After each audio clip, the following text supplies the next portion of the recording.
All right, we're almost at the end. Last two examples. And for this problem, the only reason I wanted you to see this is because we have a third root. We're going to take both sides to the third power.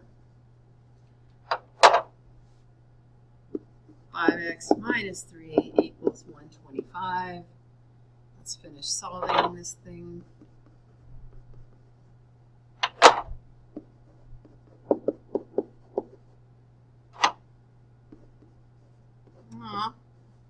Action. All right.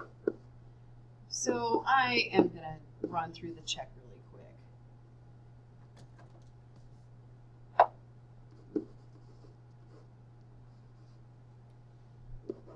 All right, third root of 5 times 128 over 5 minus 3 is only equal to 5. We can see the same math we did in solving more or less backwards here. So third root of 128 minus 3 equals 5. Third root of 125 equals 5. And yeah, 5 to the third power is 1. All right, on to the last problem. I wanted you to see this problem because you have a word problem really similar, and they didn't give you, there's a similar example, but not, I don't think, close enough. All right, so this is a problem solving rational functions. And what we have to do is set up the problem.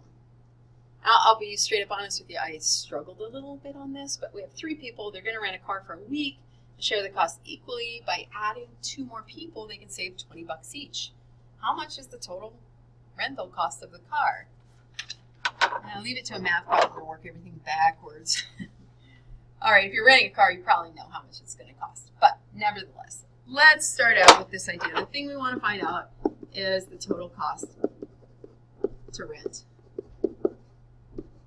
for the whole time. Okay? So here's what we know from the description. We know that when that total cost is split by 3 people, it's going to be the same as a total cost split by 5, but those 3 people are going to save $20.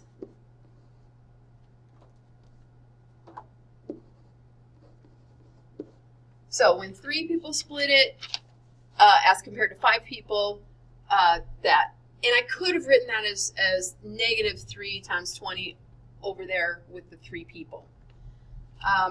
For whatever reason, my brain thought of it this way. So now we have an equation to solve, and I'm going to multiply everything. I'm going to clear the fractions by multiplying by the common denominator. And we get x.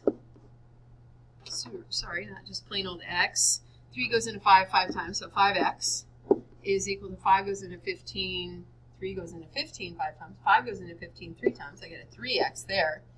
And then I have 15 times 3 times 20.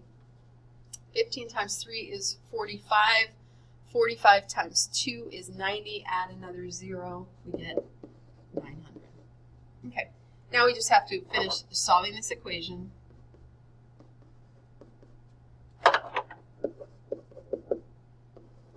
And it looks like our car rental is $450.